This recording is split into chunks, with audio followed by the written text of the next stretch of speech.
Across straight now live to Florida in the US, where I'm joined by the estranged sister of the Duchess of Sussex, Samantha Markle. Now, as I sadly reported yesterday, Meghan's father, Thomas Markle, has worryingly suffered from a major stroke. He is currently in an American hospital.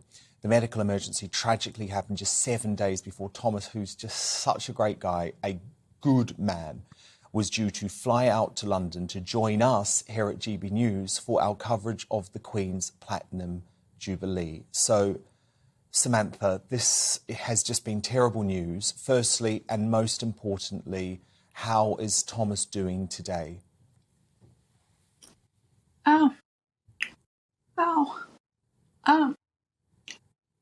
He's doing better. He's in good spirits, and so it's still hard for me to talk about because he's been through so much. 2 heart attacks, a pandemic, a stroke, and two. I mean, I don't think he saw it coming, but he's doing better. He's in good spirits. I'm just so thankful to God that I called him when I did. I know. Because he was slurring his speech. He couldn't talk, and I feel like had we not gotten emergency care right away, it could have been fatal. So I feel, I feel really sorry. I'm so sorry, Samantha. Just take your time. Blessed. I feel really blessed. He's gaining some of his strength back, and it's going to take several, maybe 6 months, maybe a year, to get his speech back. Okay. And he can work with a speech therapist, and it's good. I mean, this stroke he had in the speech production part of the brain wasn't so big that he can't recover. But, when you're almost 80 years old, there's less plasticity and things are more difficult. So while he has the memory of the words and the associations, retraining, the stroke was in the right side of the brain. So the damage was on the left, and he's left-handed, but it also impaired his speech and his ability to swallow. And Samantha, what's so devastating about... Sorry, you go, Samantha. No, just all things considered, it's amazing that he's in good spirits. And thank God. We're walking on eggshells and sad and having a tough time, but he's being our trooper. Yeah. And he's a great man. And what is so devastating is, of course, he was due here in London in just a few days' time. Samantha, yeah. I just want to play you a little bit of our interview with Thomas from just a couple of weeks ago, the last major interview he gave, where he spoke about his excitement for coming to London and also the fact that he hoped to reunite with Meghan and Harry while he was here. I'm getting the feeling that if they know I'm coming, they won't be coming. But if they do come, I would love to. Reach out and speak with them and try to figure out what went wrong and how we can repair it. I don't see that happening, but I certainly would like to try. And Samantha, what that interview showed me so clearly is that Thomas holds forgiveness in his heart. He is desperate to reunite with your sister Meghan in order to meet the grandchildren who he has never even got to see in the flesh, Archie and Lilibet. Dare I ask, Samantha, if the family or Thomas or you or your brother have heard from either Meghan or Harry since your dad was rushed to hospital in this emergency? No. And let me speak to something very important. My father has a huge heart. And, even though he was not in the wrong, although I've seen trolls out there and people in social media saying, oh, well, he was bashing her in public. No, he was defending himself and he was speaking truthfully while still always reaching out to her. He wasn't bashing her, and the public didn't know. He was responding to a media agenda. He was responding to paid PR that made him look awful. Even though she didn't publicly speak out against him, neither did she advocate publicly for him, knowing that he was being tortured in the media. So when he was speaking out and he had a right to defend himself and set the record straight, that is not bashing. And through all of that and feeling like he was unjustly defending himself because he didn't do anything wrong, she, I believe, had a moral obligation, in my opinion, to step forward at any time. 2 heart attacks. There were no staged photos. There was no scandal. That was a setup. That was a lie. Never did she step forward and say, God, please respect my father. He's done nothing wrong. We'll work this out. Never did she contact him to work it out. Never did she make a public statement or contact him privately to make amends as a humanitarian and as the daughter that he loves so much and gave the world to. I mean, everything that she has now would not exist without my father. And so that being said, God, if 2 heart attacks, a pandemic, and a stroke don't speak to her, then it's between her and God now. There is no other way.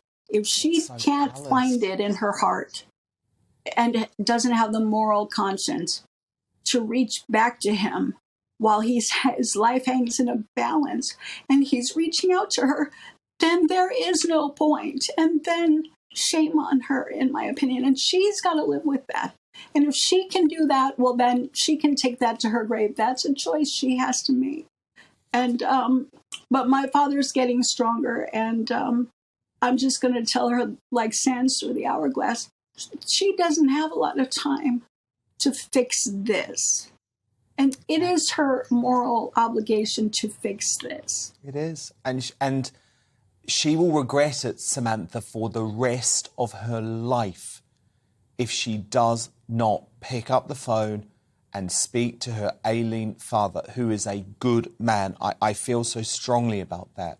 Now, Samantha, you mentioned these trolls. Now, I was told that some of these trolls who had been targeting your father, they're known as the Sussex Squad. We both know what they're like. They're deeply unpleasant people. That these trolls had been causing your father so much stress that actually his blood pressure had increased before the stroke as a result. Is that true? Well, they would love to take credit for that because they're mentally unhinged. They're, just vile people. Social media can be toxic. But I think the bigger picture is that her disregard, in my opinion, never reaching out, never advocating for him through 2 heart attacks, through a pandemic, knowing that he was trapped in the house because of media pressure. And during a pandemic, everybody was more sedentary and reclusive and not going out. So all things taken together really took a toll on his health. And she had to foresee that this wouldn't be good for him. So I feel there's a negligence there. In my opinion, I feel like it's in my opinion, elder abuse, because she had to see what's happening and not work to help him to reciprocate, to make sure he was taken care of and loved and everything that he deserves. And so there is no excuse for the disregard. There is no excuse for the callous observation of everything that he was going through. And she wasn't blind to it. She saw what was happening in the media. So I don't understand how she could just do nothing watching it all. And Sam, we're in this crazy situation at the moment where your dad is in a hospital in the US. Literally, Meghan, his daughter, who he previously had a very strong relationship with before she entered the royal family, is literally, I checked on my Google Maps, she's literally a 3.5 hour drive away. She could get in her car right now and be by your father's bedside in 3.5 hours from her home in Montecito. There's also the issue, Samantha, of the cost of medical treatment. It's very likely that Thomas is going to need months and months of 24/7 rehabilitation. We know she is a multi-millionaire now. She's got more money than she ever needs. Do you feel like it's her moral responsibility to, at the very least, help fund your dad's treatment? Given the fact that, and he never wanted repayment. That's not what the principle is. Given the fact that he gave her everything from her first steps, private kindergarten, private, elementary school, private junior high, private, everything, apartments, and she wanted for nothing. And so, I don't think, and a lot of people like to say, well, she doesn't have to, pay him back. No, she doesn't. But it's what's right in terms of reciprocating as our parents get older, our parents who gave us everything. You can't take everything from him and watch him suffer. No, who does that? And you brought up a good point, Dan. The bottom line is she used to brag about him on the TIG. She did little videos bragging about how he wished her, the best of luck when she went on auditions. And she kept his little notes in a trinket box on the nightstand. That didn't all go away. Why?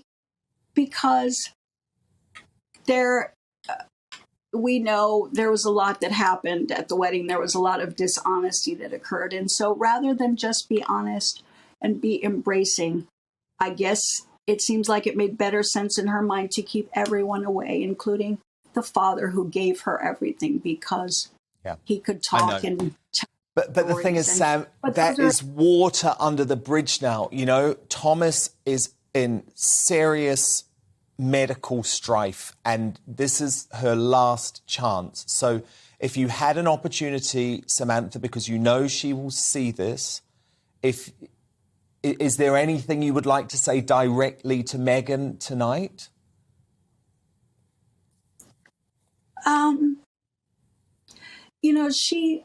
She sees all of this. I'm getting the feeling, though, that I would be spinning my wheels to try and appeal to her heart or her moral conscience, because God, if 2 heart attacks didn't, shake that reality loose and that understanding, that awareness, a pandemic, and she knows about the stroke now. He could die. And I don't know. I mean, we haven't seen anything come out of her to suggest that would be heartbreaking or crush her. And if it's not, then there's a huge problem. There's a huge disconnect. I really don't have anything more to say to her. Well, look, Samantha, you know how wonderful I think your family is. I think you have been portrayed appallingly by much of the media. I know from speaking to you all day yesterday, you were beside yourself about your dad's health. So I send you so much love. I send your dad even more love. And you know what? We'll get him here, hopefully, to London one day. Samantha Markle, do keep in touch with us, OK? Thank you. I sent him everyone's love from the UK. Thank you so much. Thank you, Sam.